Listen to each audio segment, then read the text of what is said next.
Bienvenue sur la chaîne Emissario Unidos da Luz. Si vous appréciez cette histoire d'expérience de mort imminente, pensez à la liker et à vous abonner à la chaîne. Commençons maintenant par l'histoire. Je combattais en Afghanistan lorsqu'un IED a explosé, propulsant mon corps à une quinzaine de pieds. J'ai été inconscient pendant plusieurs minutes après l'explosion, puis je me souviens, dans mon état semi-conscient, avoir été transporté sur une civière puis transporté par hélicoptère à l'hôpital de campagne.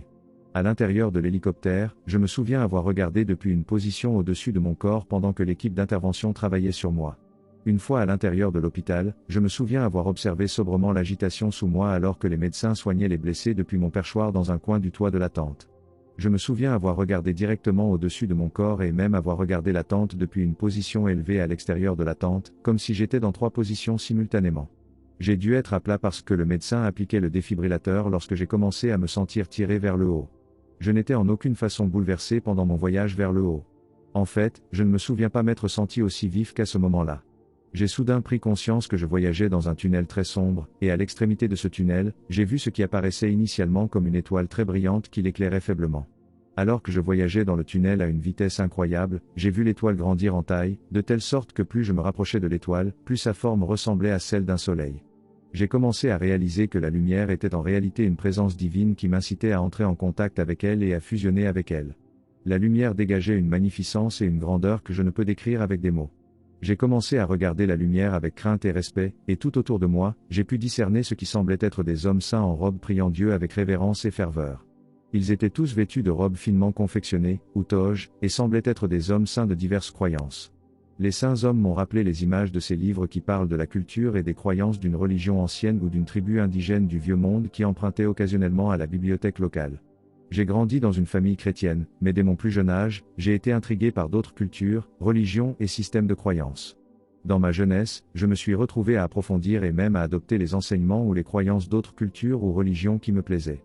Alors que je flottais devant ces saints hommes au cours de mon voyage à travers le tunnel, j'entendais le murmure de leurs prières et je pouvais les voir faire des gestes comme pour bénir quelque chose, mais je n'étais pas sûr s'ils me bénissaient ou autre chose. J'avais envie de m'arrêter pour leur demander depuis combien de temps ils étaient dans le tunnel, mais c'est à ce moment-là que j'ai été propulsé de force vers la lumière. Tout devenait de plus en plus lumineux à mesure que j'approchais du bout du tunnel, et tout au bout, c'était comme si seule la lumière existait.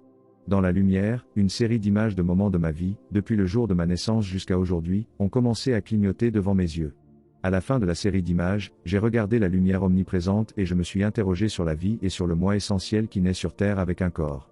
Je me demandais ce que c'était que celui qui avait autrefois un corps, qui avait vécu la vie dans un corps pour se débarrasser de son corps à la fin de sa vie terrestre.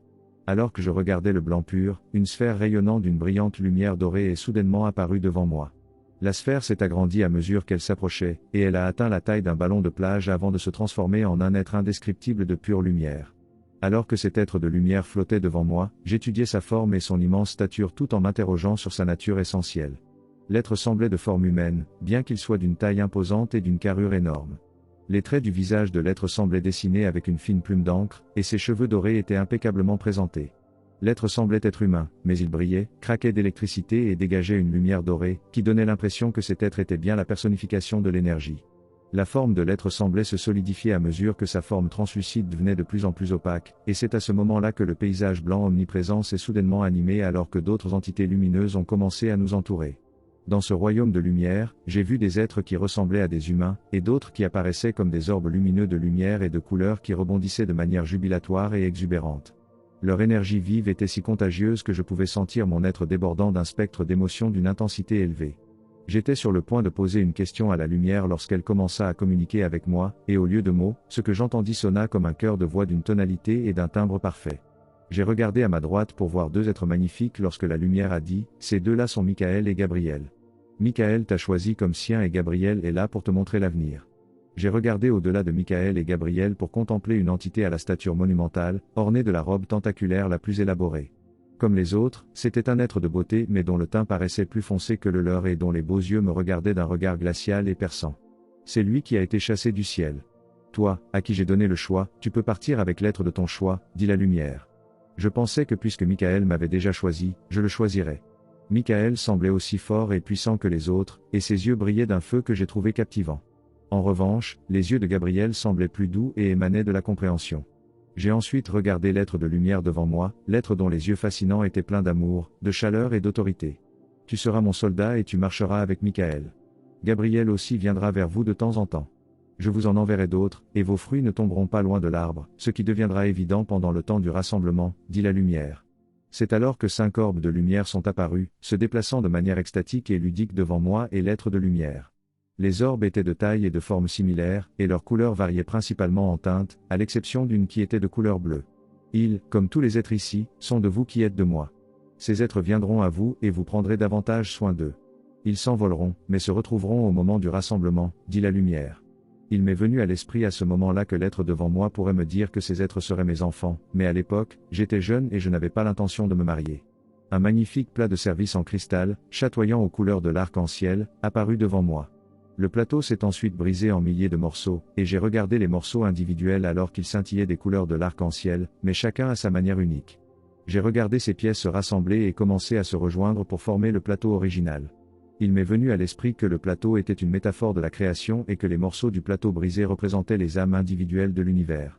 J'ai commencé à réfléchir au sens des paroles de l'être de lumière, et alors que je m'interrogeais sur leur signification, j'ai entendu l'être de lumière dire « Regardez les signes qui suscitent le rassemblement ». C'est alors que j'ai été entraîné dans une expérience de l'avenir, et j'étais là parmi des soldats en uniforme pour témoigner de leur combat contre leur ennemi. J'ai vu des hommes en uniforme, dont certains étaient américains, tuer des milliers d'hommes, dont beaucoup étaient en uniforme et ceux qui portaient des vêtements civils. J'ai vu des civils tuer d'autres civils, des hommes de nations et de religions différentes, pendant plusieurs décennies, et j'ai pu ressentir leur souffrance. Quelle est la cause de tant de souffrance et pendant combien de temps cela va-t-elle durer? Ai-je demandé. Dans l'angoisse. L'homme s'attaquera à l'homme jusqu'à ce que l'homme prie pour l'homme, répondit l'être de lumière. J'étais alors au milieu d'inondations sur différents continents, et je pouvais sentir la force de tout ce qui se passait autour de moi pendant que j'inspirais. L'odeur de la mort. J'ai vu des centaines de vies être perdues tant par les animaux que par les humains et des hectares de culture ont été perdus. Ensuite, j'ai observé de près les volcans entrer en éruption et la lave en fusion ensevelit des villes et des villages entiers, ainsi que les gens et les animaux qui s'y trouvaient. Dans la dernière vision, j'ai vu des tremblements de terre détruire des parties de presque tous les continents, tuant des milliers de personnes et nivelant des structures. Non seulement il y aura davantage de ce que vous avez vu, mais il viendra un moment où tout cela se produira simultanément et à un moment où l'homme commettra le péché de se détourner de Dieu et de se déclarer Dieu, explique la lumière. L'archange Michel m'a fait signe de l'accompagner, et c'est alors que nous avons commencé notre voyage vers le début de tout, vers la partie la plus intérieure de l'univers. Au cours de notre voyage, j'ai observé des milliards et des milliards de planètes en orbite autour de milliards et des milliards de soleils, et au fur et à mesure que nous voyagions, il est devenu évident que la densité des galaxies augmentait à mesure que nous nous rapprochions du centre de la galaxie. Je voyais l'univers comme un assemblage de roues, dans lequel chaque niveau ou dimension n'est qu'une couche de l'original sans limite. J'ai observé des millions d'orbes lumineux entrer systématiquement sur les nombreuses planètes devant moi, tout comme les abeilles voltigeaient de fleur en fleur, pollinisant chaque fleur qu'elles touchaient. Michael m'a montré la vie qui existait sur de nombreuses planètes, et il m'a montré comment les orbes se sont associés aux créatures de ces planètes pour les animer pendant un certain temps. Gabriel aura plus à vous expliquer, a déclaré Michael lors de notre voyage de retour. Vous ne pourrez plus jamais oublier lorsque nous travaillerons ensemble, a-t-il expliqué alors que Gabriel apparaissait à mes côtés. J'ai regardé avec étonnement les comètes et les astéroïdes passer devant moi, et les nébuleuses aux couleurs étonnantes étaient frappantes.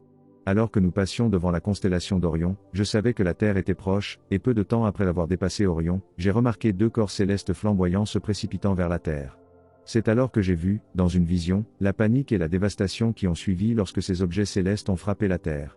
Dans la vision, j'ai été témoin d'un tremblement de terre de magnitude 8,6 se produisant dans un endroit nommé Eureka, et j'ai entendu la voix d'un opérateur radio dirigeant des milliers de personnes vers des lieux sûrs.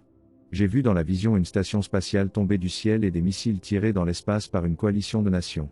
J'ai observé le chaos et la dévastation qui ont assailli la Terre alors que les éjections coronales faisaient vaciller énormément la Terre. J'ai vu les océans s'élever pour inonder la Terre et comment les masses terrestres de la Terre ont changé à jamais. J'ai vu une Terre nouvelle, plus propre et plus belle, une Terre avec des verts plus foncés et des bleus plus clairs. J'ai vu un monde où les gens qui sont restés sur Terre semblaient plus heureux et plus satisfaits, vivant comme le faisaient les populations autochtones d'autrefois. J'ai vu des villes anciennes enfouies sous les océans ressuscités, peuplées par les survivants du Nouveau Monde. J'ai vu des tribus se joindre à des tribus, de petites nations se former et un monde où la guerre appartenait au passé. Pour les habitants de la Terre, il n'y a pas grand-chose à craindre, car la Terre vivra éternellement, comme toutes les planètes. Regardez les cieux et vous saurez quand le Nouveau Monde sera à vos portes, a déclaré Gabriel. Gabriel m'a alors demandé de me souvenir de ces paroles et de transmettre son message à tous ceux qui l'entendraient. Qu'arrivera-t-il aux habitants de la Terre lorsque les changements se produiront ? Lui ai-je demandé. Tous seront élevés. Certains seront élevés plus haut que d'autres et ne profiteront plus du plan physique, tandis que d'autres seront laissés sur Terre pour reconstituer et reconstruire le plan physique. Eux aussi seront d'une élévation plus élevée que tous ceux qui vivent actuellement, a expliqué Gabriel. Soudain, je me suis retrouvé devant l'être de lumière et les 5 orbes de lumière colorés. Il était temps de retourner à la vie sur Terre, et même si je voulais rester et explorer ce royaume de lumière et d'être de lumière, je n'en avais pas le droit. Il a été demandé il y a longtemps que je partage mon expérience et rappelle aux habitants de la Terre de répandre l'amour qu'ils ont apporté avec eux dans le monde physique et de leur faire savoir que leur Créateur les attend avec impatience. Si jamais vous avez des questions de cœur ou d'esprit, j'y répondrai. Vous n'aviez qu'à regarder en moi, car c'est là que j'habite, dit la lumière. À partir de ce moment, il vous suffit de réfléchir, et cela se fera. Sois ainsi, car tu connaîtras toujours la vérité. Il y avait beaucoup de travail à accomplir pour toi. Vous devez balayer la route de rochers devant vous afin de dégager votre passage. Beaucoup seront amenés devant vous parce que vous les aiderez par votre présence. Vous ne devez pas en mettre une de côté à tort, car une âme ne doit pas se perdre dans votre cœur, expliqua la lumière. Comment le saurais-je, ai-je demandé, mais avant de recevoir une réponse, je me sentais à nouveau projeté dans le tunnel sombre. Je me suis réveillé avec un corps ravagé par la douleur dans l'hôpital de campagne. L'infirmière a été choquée de réaliser que j'étais réveillé et a immédiatement alerté le médecin traitant. Depuis combien de temps suis-je absent, ai-je demandé. Vous êtes dans le coma depuis une semaine. Vous êtes décédé pendant l'opération, mais le médecin vous a ramené, a conseillé l'infirmière. Le médecin est finalement arrivé et a commencé à m'examiner. Il semblait sincèrement intéressé, mais étonné par ce qui semblait être une guérison miraculeuse. Le médecin m'examinait quand j'ai soudainement sauté du lit. Le médecin, choqué, m'a demandé si je pouvais lever les bras au-dessus de ma tête et si je pouvais toucher mes orteils, et quand je l'ai fait, j'ai pu dire à son expression et à son silence qu'il était submergé d'émerveillement et d'étonnement. C'est un miracle que tu sois encore en vie, dit-il. Il a dit que mes blessures aux bras et aux jambes auraient également dû vous garder alité pendant au moins 2 à 3 semaines. Il a dit qu'il devait admettre que c'était vraiment une merveille. C'était bien d'être parmi les vivants, mais cet endroit que j'avais visité pendant mon coma était de loin un endroit plus merveilleux que n'importe quel endroit sur Terre. Je me souvenais de tout ce qui m'était arrivé dans cet autre endroit, mais jusqu'à présent, je n'en ai jamais parlé à personne, de peur que les gens ne pensent que j'étais fou.